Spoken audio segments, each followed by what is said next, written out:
ஒரு காட்டு வழி, ஒருத்தர் நடந்து போய்கிட்டே இருக்கிறான். ஒரு பாம்பு புத்து, அதுல இருந்து ஒரு பாம்பு வருது வெளியில. ஐயோ, இது பாம்பு இருக்கிற வழி, நம்ம வேற வழியில போவோன்ட்டு வேற வழிக்கு போறான். அந்த பாம்புக்கு பேரே அரவம். அது எங்க சத்தம் கேட்டாலும் போயிடும். நேரா அது போய் அவன் போன பாதைக்கு போய் கரெக்டா அவன் காலில் கொத்திருச்சு. இப்போ அவனுக்கு ரெண்டே ஆப்ஷன்.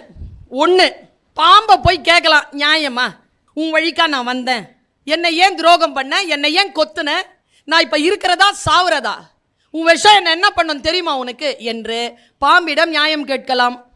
இல்லை என்றால் கொத்தப்பட்டு விட்டோம், விஷம் ஏறிக்கொண்டிருக்கிறது, விஷத்தை குறைப்பதற்கும் விஷத்தை முறிப்பதற்கும் மருந்து தேடலாம். பல நேரங்களில் நாம் கொத்திய பாம்பை பின்பற்றி கொண்டு போய் நியாயம் கேட்டுக்கொண்டிருக்கிறோமே தவிர கொத்தப்பட்ட விஷத்தை யாரும் முறிவிற்காக தேடுவதே இல்லை.